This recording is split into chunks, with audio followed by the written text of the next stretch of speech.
Good morning, જય શ્રી કૃષ્ણ. નવો દિવસ, નવી જગ્યા હોચિમિન સિટીમાં. અને આજે હું જઉં છું સિટી ટૂર માટે અને એક સ્કાય ઓબ્ઝર્વેશન ડેસ્ક છે.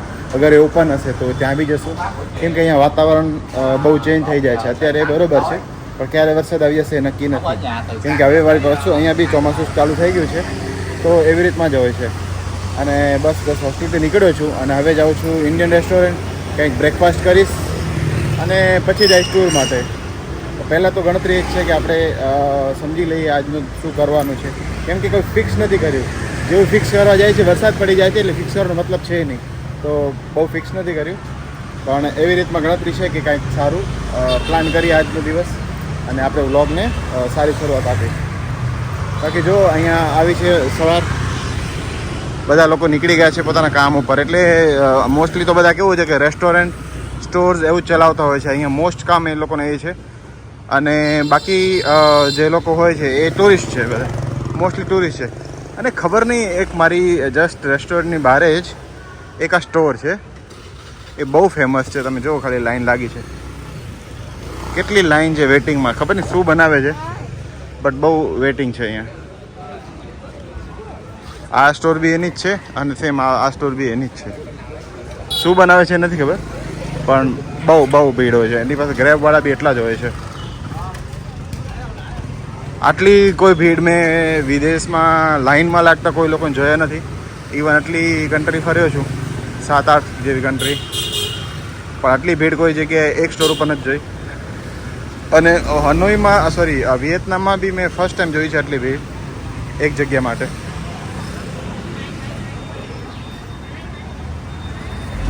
ભાઈ આપણે આ સ્કૂટીવાળાથી ડીલ કરી છે. આ બધા આપણે શ્યોર આ આપણને લઈ જશે ત્યાં બધા સ્થળ ઉપર અને બધી જગ્યાએ ફરાવશે આપણને. અને જેટલી જગ્યાઓ જે છે વિયેતનામમાં કંઈક 2 કલાક જેવો લાગશે. 4,50,000 ડોંગ, એટલે કે આપણે ઇન્ડિયામાં સમજી લો ને કંઈક 7500 રૂપિયા, ત્યાં તો 1400 રૂપિયા જેવું થતું હશે. ફરાવી દેશે, 1.5-2 કલાક જેવો ટાઈમ લાગશે. Okay, let's go my friend. તો ચાલો જઈએ અને કેવું એક્સપિરિયન્સ રહે છે હું તમને કહું. અને બાકી વિડીયોમાં તમે જોઈ લેજો. સ્કૂટી રાઈડ છે ને, મેં જોઈ હતી ઓનલાઈન, એટલે આ ભાઈ ભેગા થઈ ગયા મને. We have to go first for currency exchange, okay? So I can give you money? Yeah, okay. તો ભાઈ પહેલે મેં એને કીધું કરન્સી એક્સચેન્જ લઈ લે, મારી પાસે ઓનલી ડોલર છે અને વિયેતનામી ડોંગ છે નહીં. તો ભાઈ પહેલાં લઈ જશે કરન્સી એક્સચેન્જ. બાકી ગરમી આજે બહુ ગરમી છે અને પછીના ચીપચીહાટ બહુ જ છે. તો ભાઈ કરન્સી એક્સચેન્જ કરાવી આપણે. અત્યાર સુધીની હાઈએસ્ટ કરન્સી મળી છે મને $100. આ લોકો મને 26 લાખ રૂપિયા આપ્યા. અત્યાર સુધીમાં 25-24 એ જ આપતા હતા. આ જગ્યાએ આવ્યો છું, 26 લાખ મળ્યા છે. તો હજી તમને કહું છું કે મને તો કોઈ કે 27 બી કીધા છે, પણ 27 નહોતા આપતા આજના રેટ પ્રમાણે.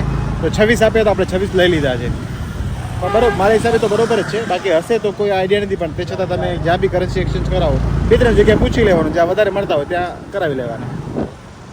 આવું છે બાકી સિટીનું સ્ટ્રક્ચર. બહુ મોટી સિટી છે આમ તો. ઘણા લોકો એમ કે છે અહીંયા હોચિમિનમાં ફરવા માટે કંઈ નથી, પણ મારા હિસાબે હોચિમિનમાં ફરવા માટે ઘણું બધું છે.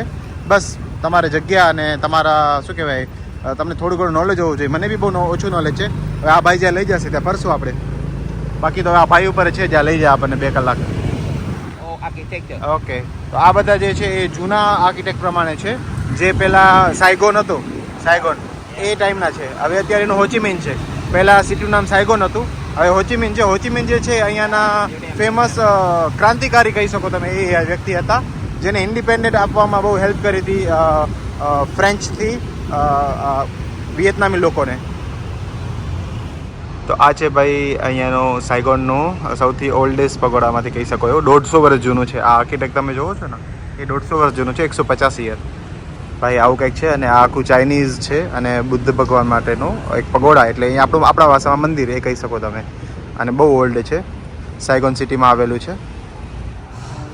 તો આવું છે અહીંયા. આ કોઈ એક ભગવાન હશે એમના, આપણે એમને નમન કરીએ. અને આ છે આ ચાઇનીઝ એમના દેવતા મોન ક્વાંગ કરીને છે.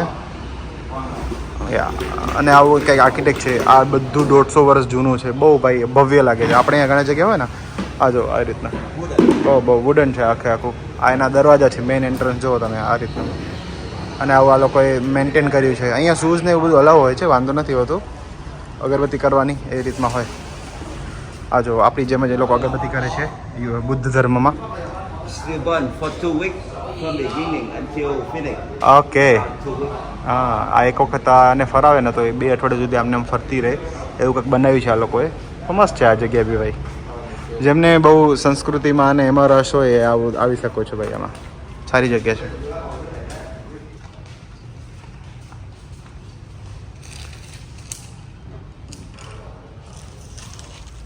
તો ભાઈ ચાઇનીઝમાં અને એવું માનવામાં આવે છે કે એક ટાઈગર, એક ડ્રેગન અને ઘોડો, આ 3 એનું બહુ ખાસ મહત્ત્વ છે. હવે ચાઇનીઝ લોકો કે જે લોકો હોય છે ને એવું માને છે કે એ ડ્રેગનના વંશજ છે અને ઘોડાનો બી એટલું જ સેમ મહત્ત્વ છે. તમે જોઈ શકો છો બધી જગ્યાએ તમને ચાઇનીઝમાં જે પગોડા હોય છે ત્યાં તમને ઘોડો અને ડ્રેગન જોવા મળી જશે. બાકી એમના બધા ભગવાન છે, દેવી દેવતાઓ કહી શકો આપણે. આપણા જેમ કુલદેવી હોય એમ કદાચ એને કુલદેવી હશે, કુલદેવતા એ કહી શકો. અગરબત્તી કરેલી છે બધાએ, આ લોકો બી આપણી જેમ અગરબત્તી જ કરે છે ભાઈ. અને બહુ એન્શન્ટ જગ્યા છે, બહુ જૂની જગ્યા છે, 150 વર્ષ જૂની, એટલે બહુ સારું કહેવાય. બહુ સારું મેન્ટેન કર્યું છે આ લોકોએ. આખું વુડનથી બનેલું છે અને અહીંયાના મેન દેવતા જે છે આ વાળા છે. What did you call about manager name? Thiên Hậu. થેંગ હાઉ કરીને ભાઈ છે આ મેન એમના દેવતા છે, તમે કહી શકો એવી રીતમાં. હું હરેક વસ્તુમાં દેવતા કહીશ કેમ કે આપણે રિસ્પેક્ટથી બીજા રિલિજનનું બી નામ લઈએ તો ભાઈ એમનો બી આપણે આશીર્વાદ લઈએ. બાકી આ બધા નાના દેવી દેવતાઓ બધાના નાના નાના બી મોડ્યુલ અહીંયા મૂકેલા છે. બધામાં માનતા હશે એ લોકો. આપણી જેમ જ શણગાર કર્યું છે, જેમ આપણે માતાજીમાં અને ભગવાનમાં શણગાર કરીએ એવી રીતે જ. ભાઈ અગર તમે હિસ્ટ્રીમાં રસ હોય તો તમે અહીં આવો, અહીંયા ઘણું બધું છે. અને આવી રીતે લોકો પોતાની શું કહેવાય ભગવાનના દર્શન કરતા હોય છે આવી રીતમાં. જો બૌદ્ધિસ્ટ લોકો, સોરી ચાઇનીઝ. તો અહીંયાના ચાઇનીઝમાં આ ભગવાન જે છે એ પૈસાના દેવતા તમે કહી શકો છો. એમના હાથમાં પૈસા બી છે અને એમનું નામ છે કૌતાંગ કરીને છે. તો આનાથી તમે આમના આશીર્વાદ લો તો તમને સમૃદ્ધિ મળે, પૈસા મળે, એ રીતના છે ભગવાન. જેમ આપણામાં કુબેર દેવ છે એવી રીતના આનામાં કૌતાંગ છે.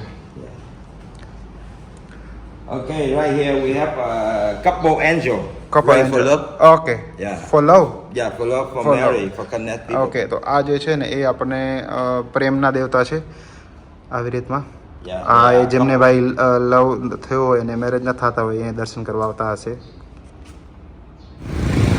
ભાઈ આ છે અહીંયાની હોચીમિન સિટીનું, એટલે સોરી આખા વિયેતનામનું મની એક્સચેન્જ કે તમે કહી શકો શેર માર્કેટ. આ બધું અહીંયા જ છે અને આ આખી એની મેઇન પોર્ટ્સ એરિયા છે. આ બધું જુઓ તમે, આ જેટલી મોટી મોટી બિલ્ડિંગ જોવો છો ને બધી હાઈ રાઇઝ, એ બહુ મોંઘી છે. અને આપણે જે છે ને સામે જ્યાં તમને ઝંડો દેખાય છે આપણે ત્યાં જવાનું છે. એ છે observation desk. Is it observation desk right?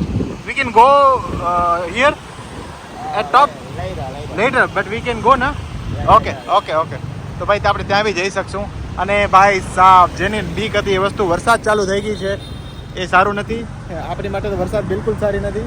I hope જલ્દી બંધ થઈ જાય અને ફરી શકીએ આપણે એમ. નહીં તો શું છે, આપણો કાલે બી દિવસ બગડ્યો હતો અને આજે આપણે દિવસ બગાડવો નથી. કાલે આપણે આખો દિવસ હોસ્ટેલમાં જ કાઢ્યો છે. આજે ફરવા જવું છે મારે ખાસ. તો પ્લીઝ ભગવાન ઇન્દ્રદેવ દયા કરો, વરસાદ બંધ કરો ભગવાન, ફરવા દો.